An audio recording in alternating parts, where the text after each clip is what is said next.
Starting in 3, 2, 1. What is up, everybody? It is your boy Jojo. Welcome to Just Vibe Podcast, and we're in a new setup today. Like this is like an upgrade. I'm here with Anthony. my boy Anthony. Oh, dude. Well, how many years it's been? It's been like I want to say, COVID was 3. Yeah.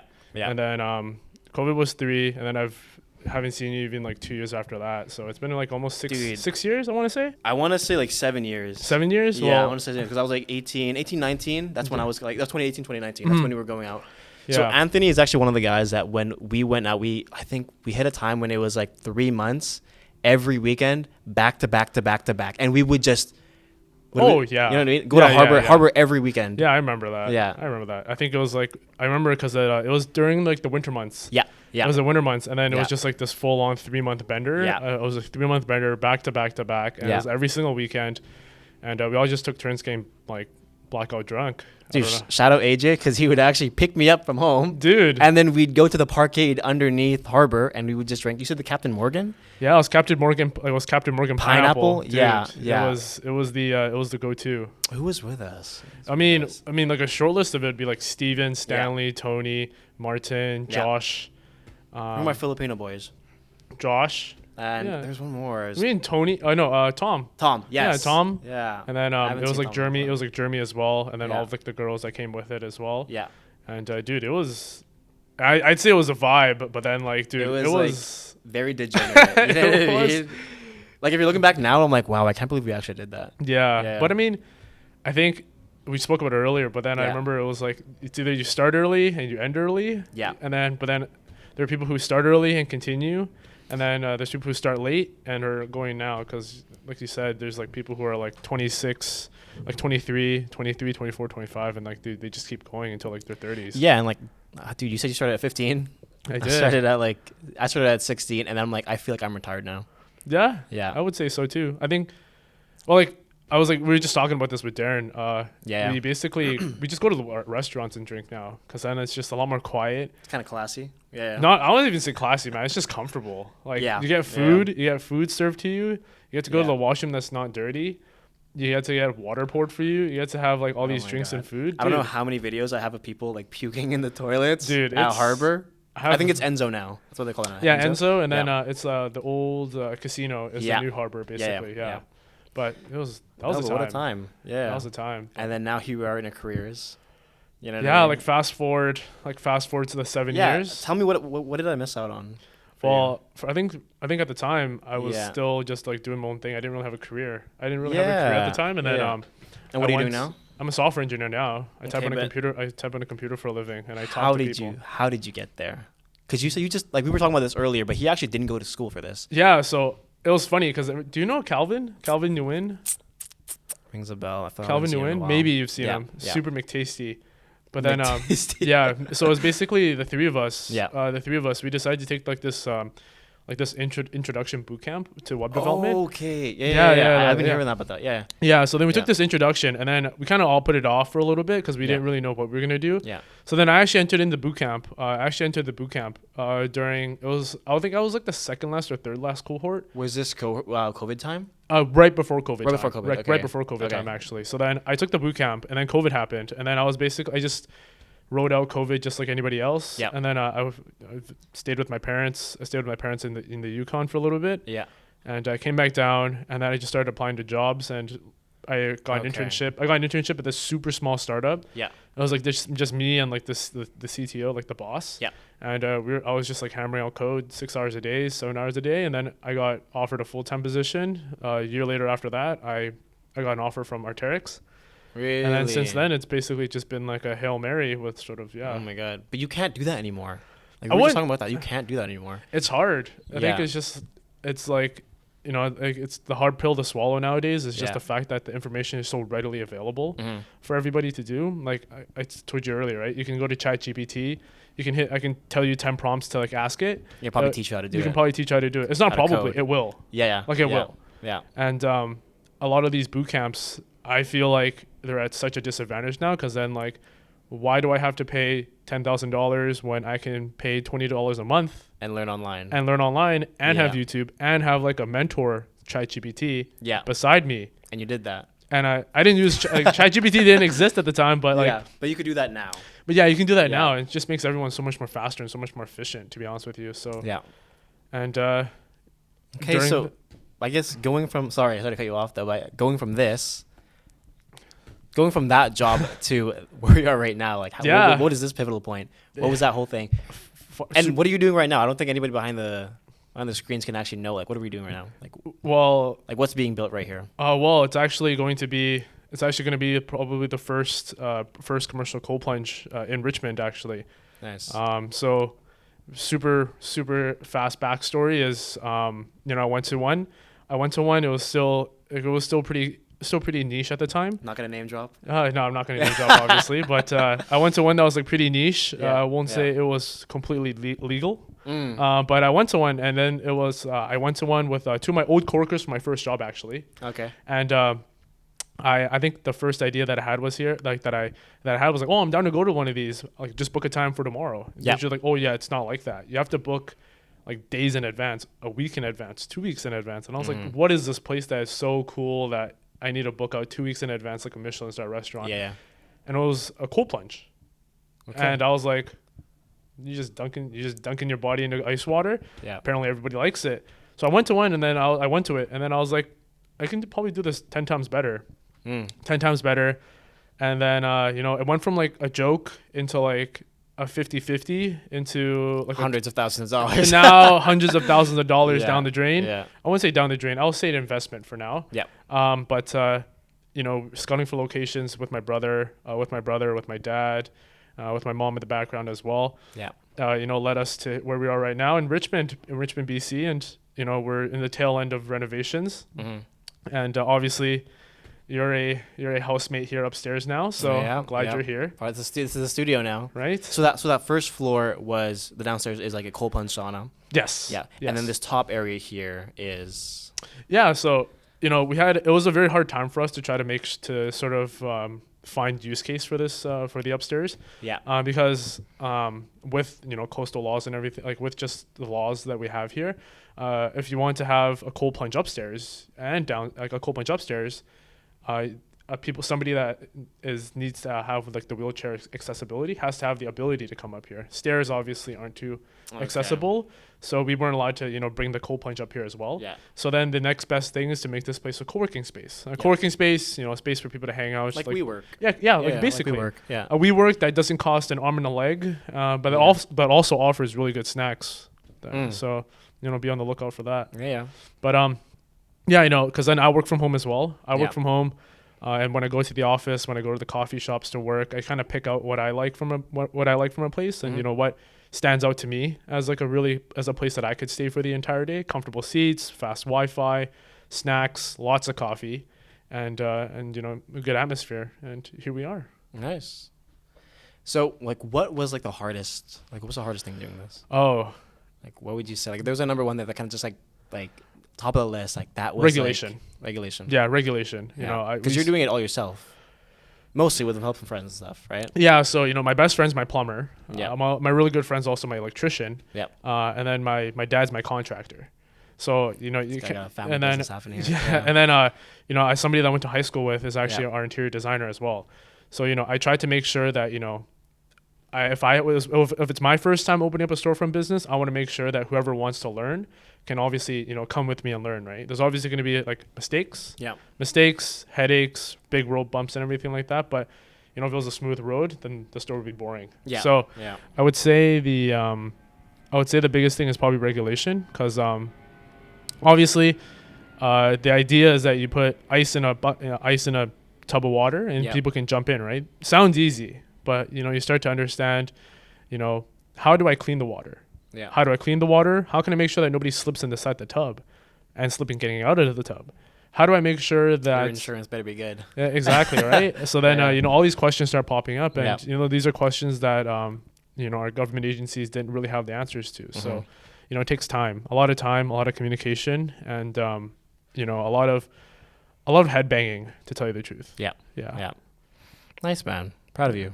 That's respects. Yeah, bro. Yeah. Appreciate it. Because, it's one of those things where it's like one of those things where you wish you had all the answers to and that you can follow a rule book. But imagine the rule book is being written as you're going. Yeah. So that's like the sort of weird situation that we kind of came into. No, yeah, because like this is definitely like an investment right now. Do you see did you have like a plan though? I know it started off as a joke, but did you have a plan? Yeah. So the plan of so obviously when you this is my first time as well. Yeah. I came from like a background where like I made money online, make money online where it's like almost $0 up front. Almost $0 up front, and then it's just basically spending time to nurture the online business to make sure it does something. Here, you have to put money in to hope that it can actually give you money back. Yeah. So, I feel like if you're $100,000 in, you're kind of too far. You're too far in already. You're too far in. Yeah. Like the second you sign, especially like with our landlord, he was super nice. Yeah. He was super nice, but then they all especially with the new business, they always like to ask, what's your business plan? Like what do you plan to do? What are your challenges? Yeah. Who are your competitors, and how do you plan to stand out? And what do you plan to do to make sure that you can pay rent? Essentially, right? So you're basically like proposing a business plan. Exactly, and like a marketing plan, and then all of like how much money do you have in the bank to support this sort of business and all that sort of thing. Because you kept this for a while. Like it's not like the past. Would you say the past 8 months, 6 months has been actually like working on this? Yeah, it's I guess you can call this like a New Year's gift, but basically, just right before Christmas is when we got our building permit. Yeah. So then, obviously nobody's working throughout the Christmas time. So then, right on my birthday is when we actually had the concrete cut. Yeah. And then within that time, like we basically started construction. I would say we're just around the 6 month mark and about the 7th month, and I would say we're within a week, 2 weeks, I want to say. Away from opening. Oh, yeah. Before I invite your brother, and invite all my close friends and family, and then we can all see who can last longer in the tubs. Oh, I'm down. I'm actually excited to do that. Yeah. It's been a journey. Yeah, man. I mean, that's crazy, though. Like, for you to actually go and think of an idea and then actually pursue it, I think that's one of the hardest things. There's a quote that I was talking to John, my brother, about it. I think it was, like you release the same amount of serotonin and dopamine when you talk about achieving something as when you actually do something. That's actually a very good quote. You know what I mean? It's definitely a very, very good quote. Yeah, because like even this podcast, like I feel like I talk about it so much. Even like doing like the recent pods, I'm talking about it so much. I feel like I've already done it. You know what I mean? And I didn't actually do it. So doing this now feels like, I don't know, maybe it doesn't feel as like hype as it would have been if I didn't talk about it. Mm-hmm. It was crazy, dude. Like you just saying that, I get goosebumps because then I know how much like this podcast really means to you. And like we talked about this many, many times, right? Yeah, just, like how we did. About like where you started, what your plan of attack is, how you plan to grow, and then what you like and the topics that you want to talk about and the people that you want to bring on, right? And having just to balance that with life, right? Like each person, like as an RMT especially, like I'm talking to so many people. Yeah, I've probably talked to them about half of the people I've seen. I probably talked to them about the podcast. It's because you're passionate. Yeah, it's because you're passionate. Because then. A lot of people. Have you ever heard of the thing where like a lot of YouTubers, like back in the OG days, like they always talk about, the new YouTubers always see like the dollar. They always see the dollar sign. They always chase the dollar sign. Yeah. Whereas like the OG YouTubers, like they started because of pure passion, curiosity, right? Yeah. Whereas now a lot of the YouTubers, they gravitate towards. They say passion. Yeah. But then the passion is always backed by money. So then. And then it's like, when does passion become work? You know what exactly. I mean? Like exactly. Even like this is like a level up. You're basically in the studio now. Yeah. And then like this feels like it's like the next level. Oh yeah, absolutely, man. But that also puts a lot of pressure because it's like the people I bring in, like there's a bit more of like a standard that we're trying to meet, Absolutely. It's like, hey, we have this place for 2 hours. Like we can't be fucking around. Yeah. Like, Yeah, absolutely. And then, I think there's like what I've learned throughout the past couple of years, especially is like perspective, right? Point of view. Yeah. And, you see pressure and a lot of like, you see pressure and a lot of people back away, right? Yeah. Back away. But then in hindsight, pressure is the one that gives you the serotonin, who gives you like the ability to be like, hey, you know what? The harder I push, something good's gonna come out at some time. Pressure builds diamonds. I'm serious, man. Yeah. Pressure's a privilege. Yeah. I think pressure's a privilege. Yeah, pressure is definitely a privilege because obviously we're not homeless. Obviously we're not in the streets. But when you have the ability to have like a roof under your head and a career to stand behind, and things that you want to pursue, like just imagine, right? If you continue as an RMT and stayed as an RMT, your life would be 9 to 5. You'd have a girlfriend, right? You'd move in with a girlfriend. You'd resume, right? But then, the fact that your brain thought of an idea to at least pursue an idea, you honestly didn't need this. Yeah. Right? You honestly didn't need this. But then you're putting this extra stress, this extra responsibility onto yourself, right? Because you have the ability to. You have the brain to, 100%, right? Yeah. And then you see this moving, and then your standard goes up. You're achieving more, and automatically the serotonin and like all the happy thoughts are just going to keep flowing down, right? Yeah. To be able to pursue a challenge of your own choosing. You know what I mean? Yeah. That's a privilege. Exactly. No, right? that's a really good thing. That's a good one. Yeah. Exactly. No, for sure. And it's something I feel like you just take for granted sometimes, because obviously we're not homeless. Obviously we didn't our situations aren't the worst. Yes. So we're not starting from like blank zero where like we have to like fend for our, Exactly. But exactly. I think in hindsight, perspective, being able to understand that this is a privilege I think that's one of the biggest things. Yeah. And that's something that I feel like you need to carry on. Actually, my younger brother actually like humbles me quite a bit. This guy's always talking to me like, hey bro, you're not that good. He's like, you're not him. It's you're not, you know. I think you need those people. You definitely do. You definitely do. Because, there's some days in the shop where to be honest with you, about 2.5, 3 weeks ago, we got like this really bad news from from one of the agencies, from like the government agencies that, we weren't allowed to do something. And it was basically, we spent a lot of money on it. Yeah. And we spent a lot of money on it. And it was just one of those things where I was like, I remember it was a Monday morning. I was like sitting right there actually. Yeah. And we were supposed to have a call with those people, right? Yep. And before we actually even got to present our points, they immediately said no. And and my brother was actually the one who was in the call, and he was like, he had all this whole pitch deck basically created. Yeah. And they just said no. Highly skeptical, basically no. And was it even a long conversation? No, it wasn't a long conversation. Oh, so they already had a plan. No, they were not wanting that. Yeah. Yeah, they basically just said no. And that feeling that you have inside of your head for that, it's like that feeling that you have. I don't even know how to say it. Where it's like you just feel so lost, right? Like before you could even start, is that the kind of feeling? You got just crushed before you even could start? Exactly. Yeah. So then I remember I went downstairs. My dad was just like, he was sitting there. He was eating an orange at the time. Yeah. And he was like, "What's wrong?" And then I was like, they said no. And I just started crying. I usually don't cry, but then you put a lot of time. You know what I mean? Like that's, I think, you put a lot of time into this, a lot of emotion, and and it makes sense, Yeah. And it's just one of those things where, we could have been open by now. Had that worked out, we would have been open by now. Was it a big? It was a big thing. Okay. It was a big thing. And in that moment I cried, and then, my dad was just like, my dad reminded me, it was just like, this is the worst thing that can happen. Yeah. Like it's a hiccup, it's a road bump, but just imagine if you couldn't do this at all. That's the businessman in your dad. That's my dad. He's experienced. Yeah, he's seen some shit. So I gotta give it to him. And then it's, and it's like I'm lucky to have a conversation. I'm lucky to have like this relationship with my dad, and he's a very emotional guy. Yeah. So then when he saw me cry and he held up, he was like, "Hey man, it's okay. Like we can figure it out. Hey, we can figure it out." That's our dad too. Yeah, right? Yeah. And it's one of those things where it's like, as much as I don't thank my parents enough for this, but then like my parents are always just the ones that give me all this advice, and it's just like they always tell me it's like it's perspective. Just think about about the worst case scenario. Is it your scenario? Probably not. I like that. I gotta meet your parents, bro. I gotta in the back. Yeah. When we open, honestly, like my dad and my mom, and my dad are like the two of the sweetest people that have walked this earth. I believe it, man. They raise a good man. Nice, man. Yeah. Where from here? Yeah. Where does this go? But then we open. I think it's like one step at a time, right? Yeah. One step at a time. There's only so far that you can kind of plan around. Yeah. Exactly. Yeah. For the past year and a half, for the past year has been a really big waiting game. Yeah. Just going back and forth through emails. Do you send all emails with work? I do. Yeah.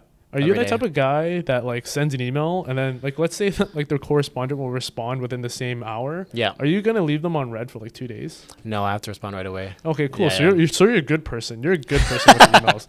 Yeah. So then within that entire year, you have people who send emails. Yeah. Very important people that say yes or no to you.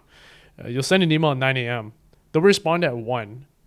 and then you'll respond right away, and then they won't respond to you for the next 2 days. Yeah. Because their schedule is full. Priorities. Yeah. Their velocity isn't maxed out.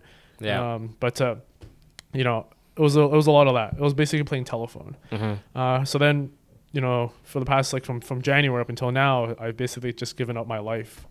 I've given up my life to dedicate onto here, and then I still work a 9 to 5 too. Yeah, and so you're working here too, right? Yeah, so just on the monitor here. I prop open this seat actually. Sit here, have a TV playing now. Yeah. And then I just kind of just hang out, do my own thing, and then my brother's the one, supporting my dad. He's been my brother. I don't give enough credit to my brother, honestly. Him and I, we don't really talk that much to each other, but we kind of get each other. And, what's the age gap?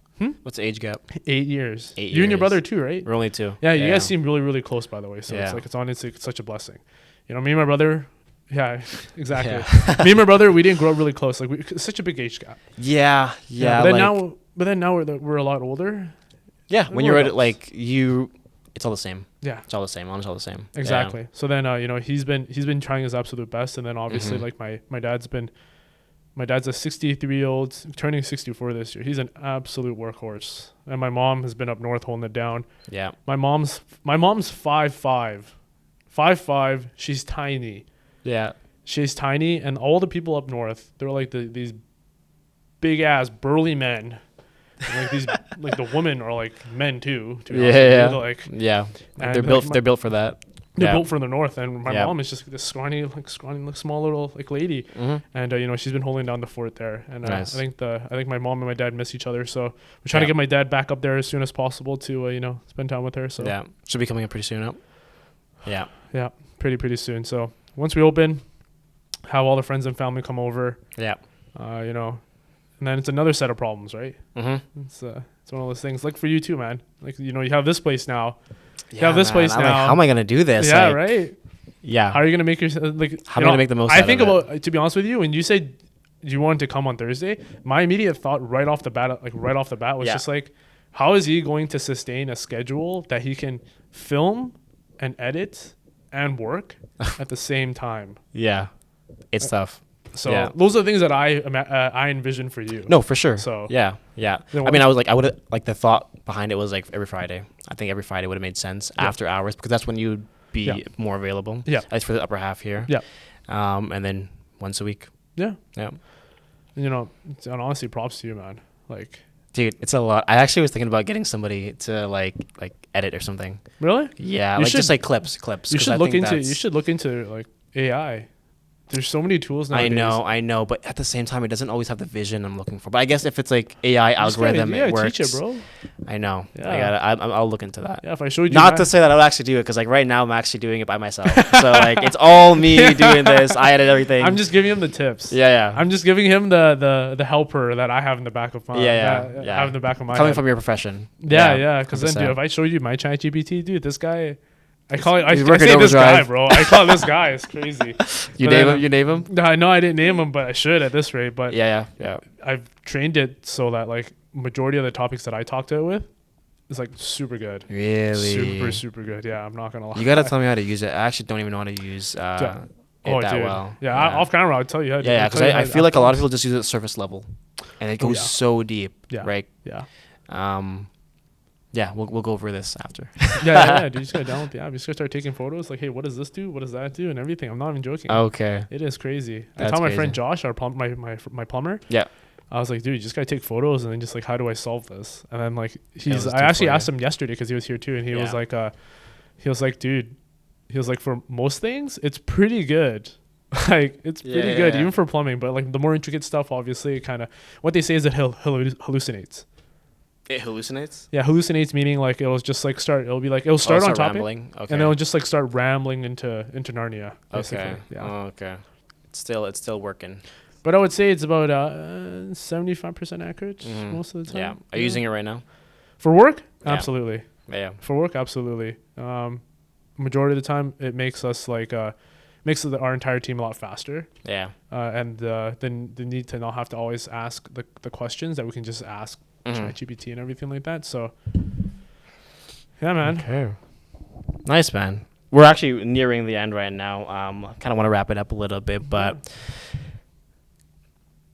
as someone that's going through what you're going through right now, and if you really like have like a protege or like somebody that wanted to learn from you, like what is that first piece of advice that you're giving them?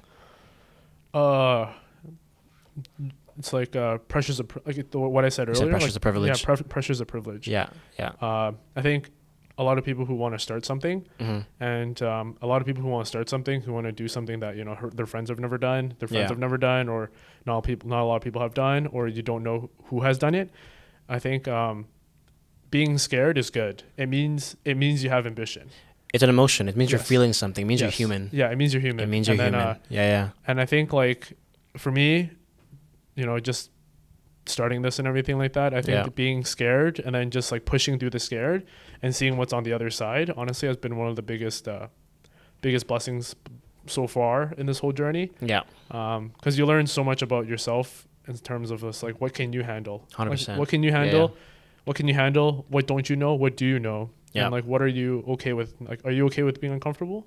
I think that's like especially with software engineering, one of my mentors that taught me was like, you have to learn how to be uncomfortable because you're not going to know any answer. You're not going to know all the answers in the book. There's so many solutions to a single problem. If you were to obsess over finding all the solutions, you're going to go crazy. So I would tell if anybody had anything to learn, wanted to learn from me, honestly, I'm dumb as fuck. Give you some more credit, bro. Credit. It's like I'm not the smartest pickle in the jar by any means, but then I think one of the things is I just bang my head against the wall, and then at some point in time, it goes off. So yeah, thanks for coming on. Yeah, man. Appreciate it. This was a good pod. I actually really appreciated the conversation. I feel like I haven't talked to you in like ever. You know what I mean? It's been forever. Yeah, it's been forever. But it's nice to see you. I'll probably be seeing you more. Yeah, absolutely. Yeah, you might pop on again. Probably. For sure. All right. And that was just a vibe. Thank you for listening, folks. Leave a like, subscribe, comment, and peep the new place. If you want to shout out what this place is, the name. Reviva Lounge. Come visit us in about 2 weeks, 4888 Vanguard Road, 106. We're the blue building. The blue building. The blue building. Yeah. Yes. Yeah. All right. And peace. Was it the night?